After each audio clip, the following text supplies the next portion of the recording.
This is BullionMax, the podcast. I am Mark Allen, along with Sean Reynolds, the customer service manager for BullionMax, as well as the co-host on this podcast. Hello, Sean.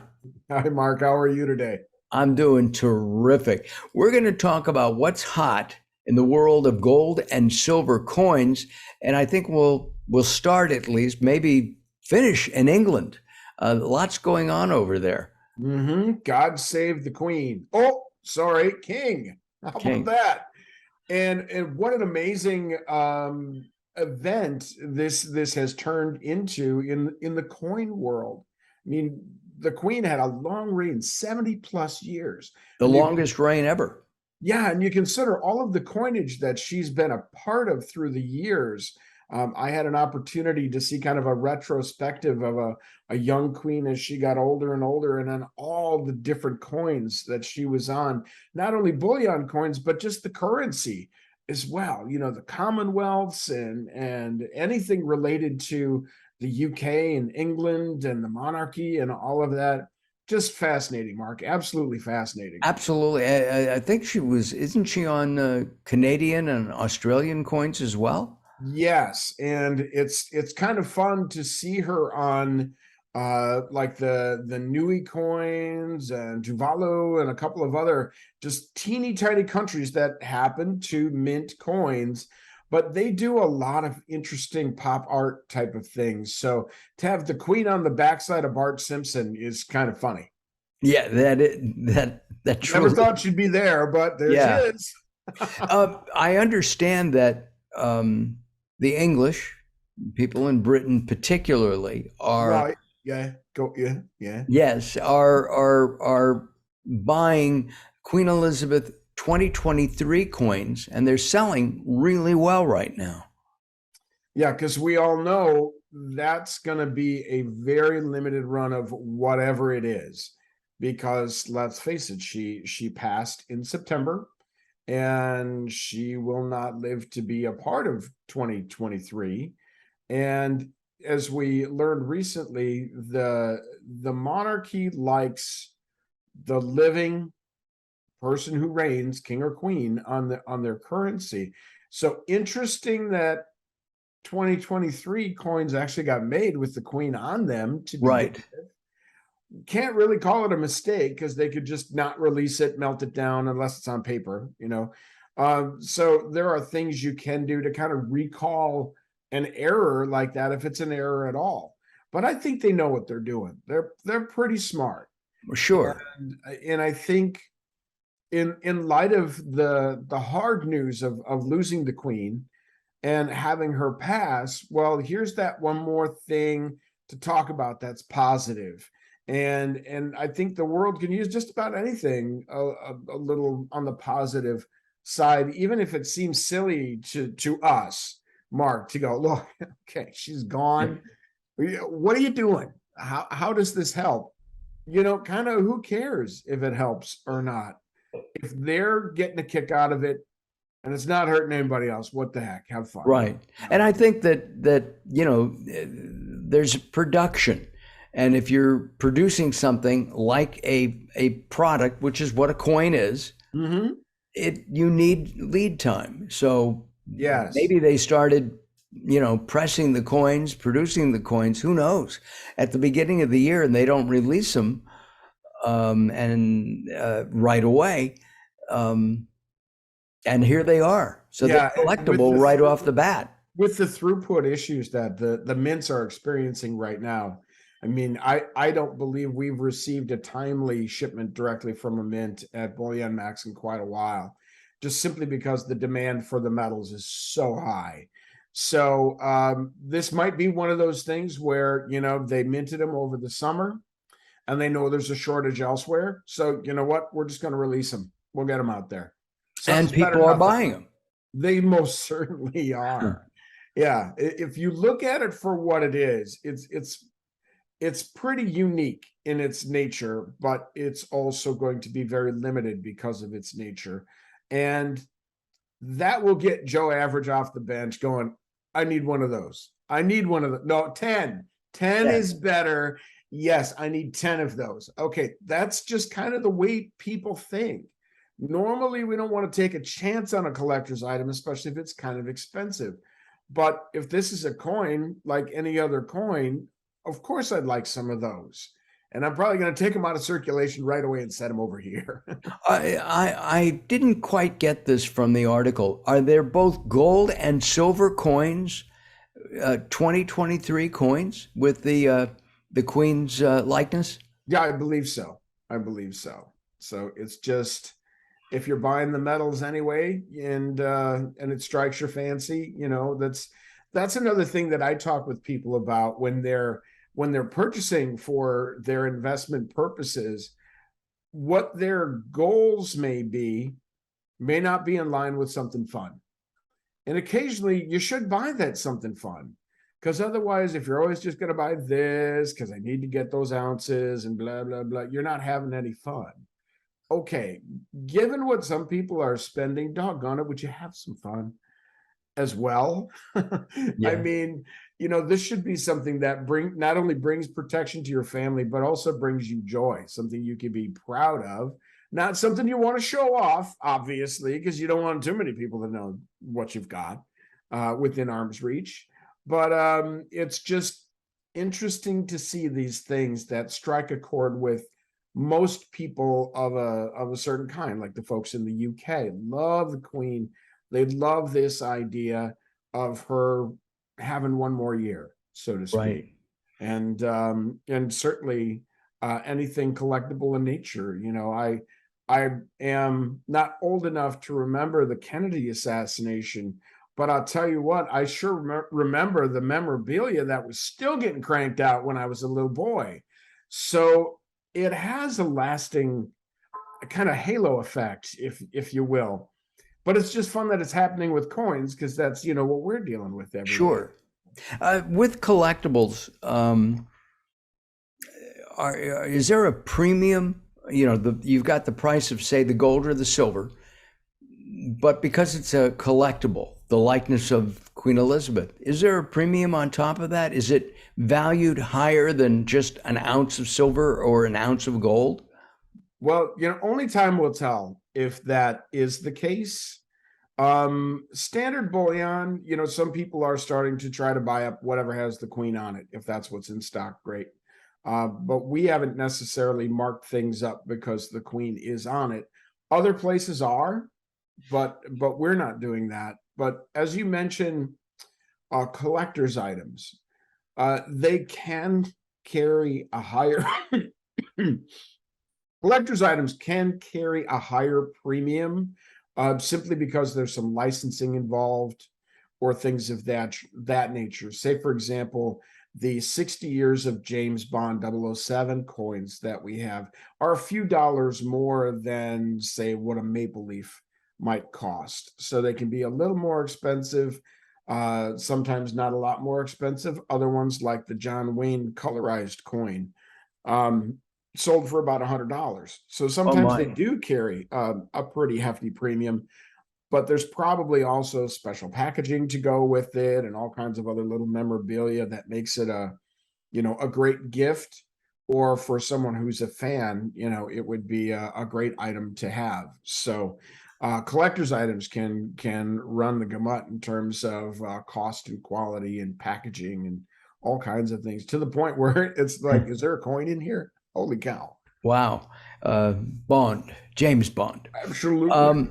Right. Let's talk about the year of the rabbit. Yes. 2023 is the year of the rabbit Mhm. in the Chinese calendar.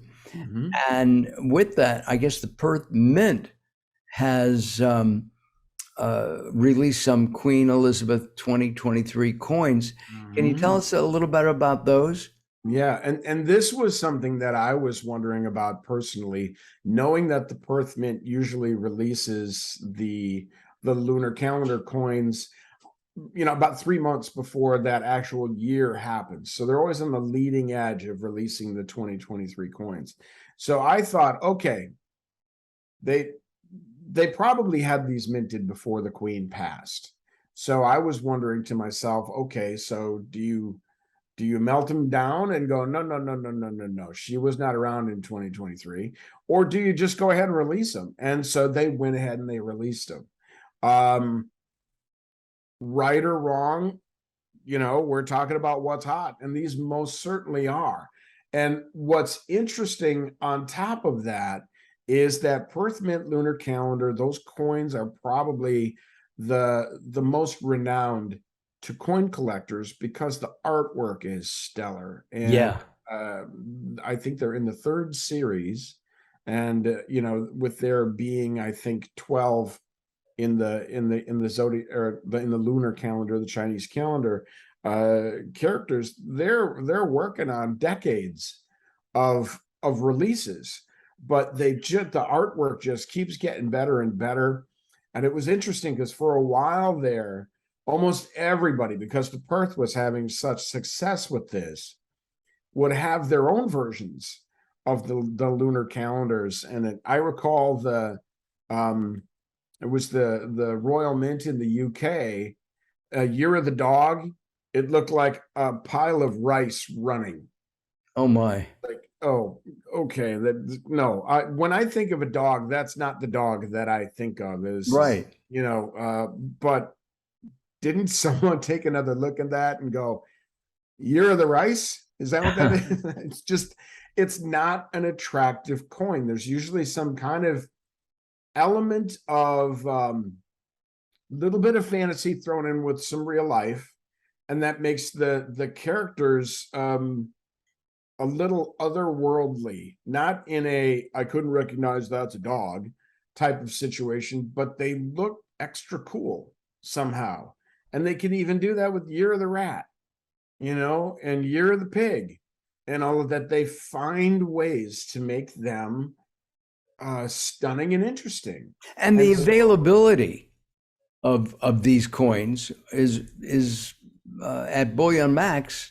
They are in stock, and I believe that by the time we air, we should have BullionMax should have some of the Queen Elizabeth Year of the Rabbit coins.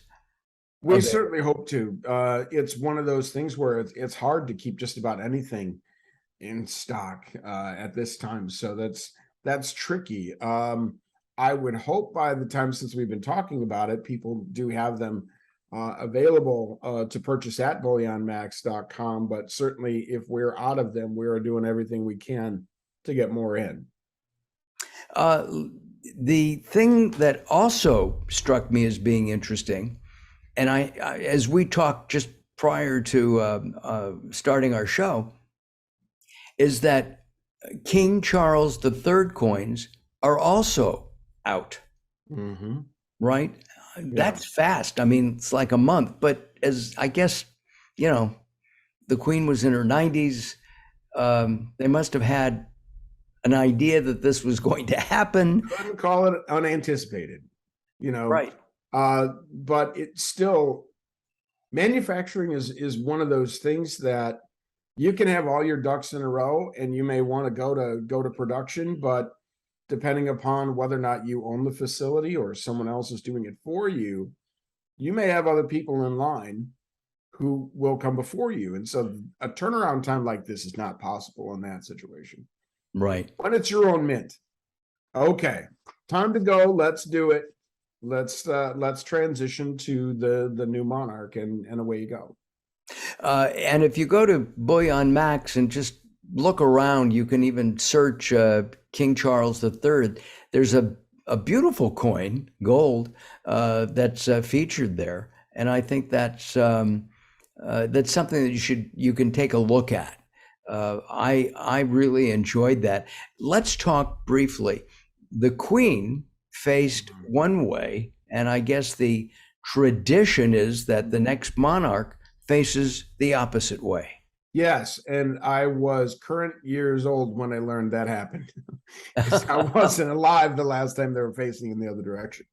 I wasn't It also either. just didn't come up. It's one of those things that is trivia that normally everybody knows, but since that time between has been so long, most people don't know it unless they're really into coins, and they've noticed the the monarchs facing different directions. I I was mildly fascinated by that, going, really? Facing a different direction. Okay. Okay. And it's been a tradition for I, I'm assuming for hundreds of years. Probably since they've been minting coins and putting their monarchs on it, I would think. Right. Yeah. They're, I'm sure that someone sat around a conference room and went, well, what do you think? Should we have the next person facing the other direction so it's more interesting? This one's been here for a while and he keeps facing to the right. Perhaps we should have the next one face to the left, because that would be refreshing, don't you think? And I wonder if one of the monarchs have said, but I know we've got to do it on my right side, but my left side is my better side. That's my better side. Can we reverse it? Can we Who reverse? really knows? If that's my left side looking right or my right side looking left, or what's going on there. Who knows? This is BullionMax. I'm Mark Allen along with Sean Reynolds, and we're talking about what's hot in coins. What else is fascinating is that the U.S. mint sales are skyrocketing too. Can you address that for us? Yeah, absolutely. There are so many people purchasing metal right now that hardly anybody is selling. So what happens when that happens is then most of the coinage that is available for purchase, or most of the metal that's available for purchase, is just what's coming from the mints. And they are all overwhelmed. And the US Mint has recently announced that they are done with the 2022 Eagles. And they were already in short supply. And if you've been purchasing Eagles, you already know that the premiums on those are very, very high. Some places are charging as much as $18 to $20 over spot. We're doing our best to keep it somewhere around 15 over spot. It's not price gouging, folks. It's not like all of a sudden we decided to try to make more money on these. That most vendors are very cutthroat about their pricing on these, but be assured we're not pocketing all that money just because the premium is high. It's like, just because gold might be $1,725, that doesn't mean we make a 25% profit on that. Right. Not at all. That's a commodity. That's why you have the spot price as part of your purchase price, and the premium is something completely separate. Because remember, its value is always based on what the market says it is worth, and whether or not someone pays an additional premium on top of that is the other matter. In a future show, we're going to be talking about some counterfeits, and we'll come back and talk about some pretender King Charles III coins. But in general, BullionMax helps to educate buyers, especially newbies who have not purchased. Can you talk about that for a moment? Sure. A lot of people who come to BullionMax are looking to purchase metals, but they freely admit one of the first things they say is, I know nothing about this. Can you help me? And it's almost like, well, where do you want to start? But in addition to utilizing me as a resource, we have some fantastic news articles and blogs and things of that nature that are either compiled by or written by George, who is on our staff. And he's got such interesting insight that's really almost laser focused on a particular topic, that if you want to learn about that, just read George's article. That's a great way to get different pieces of information that may be outside of the everyday buying stuff, but it might either help you with your goal setting, or maybe your approach to how you buy or what you buy, or because you might have just learned of something new that you go, well, yeah, that sounds like something that I'd like. But what's interesting is the articles are written in such a way that they're not selling to you. They're just trying to educate you, just like the rest of BullionMax.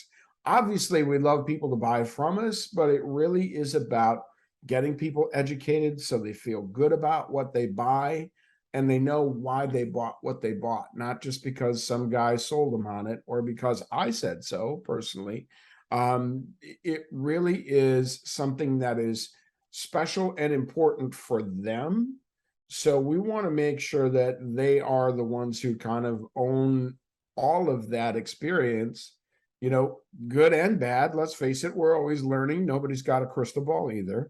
But just applying the knowledge that you pick up from going from I know nothing about this to I know spot price, I know premiums, I know which coins are typically more expensive than others, which ones are, within a couple of dimes of each other and whatnot. Sure.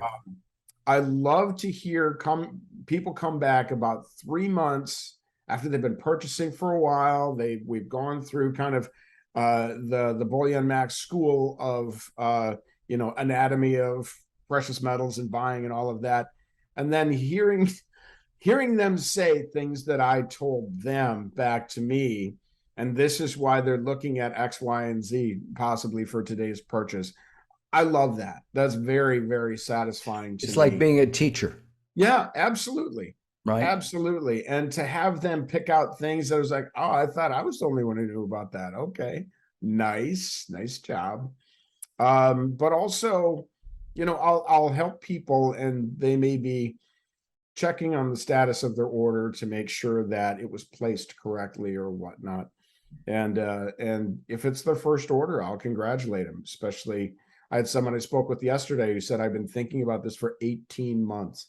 And I did it. And I said, well, congratulations. You ripped the lid off the jar. You're started. You're already far better than most people who talk a good game, but still have never made a precious metals purchase.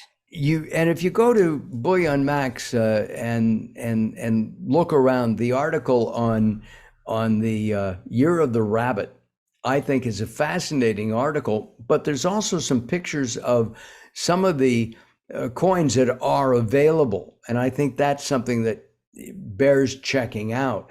I was just reading that not only are the British buying the coins, the Queen Elizabeth II coins, but let's see, Japan, Germany, and even China are clamoring, and that's a word that George put in there, for these coins. I think that's amazing. Very interesting. Yeah.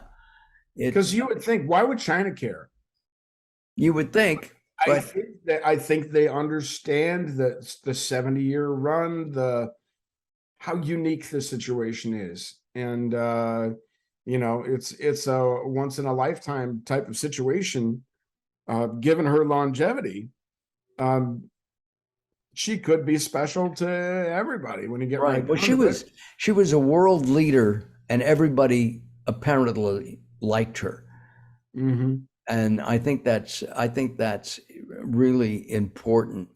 Well, as we wrap up this edition of BullionMax, we invite people to visit the website. If you have questions, you can ask the staff, and Sean will help. I wanted, Sean, if you wouldn't mind, you had a young person who was buying, I think, for the first time, and got a little confused technically in the purchase. But you can help people who are technically challenged buy okay? Yes. Interestingly enough, this was a chat conversation, and I eventually just, whipped out my cell phone and started taking pictures of the website, because sometimes a picture is worth 1,000 words. And so it's like, I need you to click here. Okay, well, I need to show where here is. Right. And then click on this, and then type this in the search box, and then just show those things as we go along, and they'll go, got it. Got it. So, well, the next time they buy, they will have it down pat. Exactly. Or maybe they can refer to that chat, because if you are a customer of ours and you provided your email address, we're going to send you an email copy of that chat that you may refer to again at some point in the future. So. Oh, that's good. That's very helpful.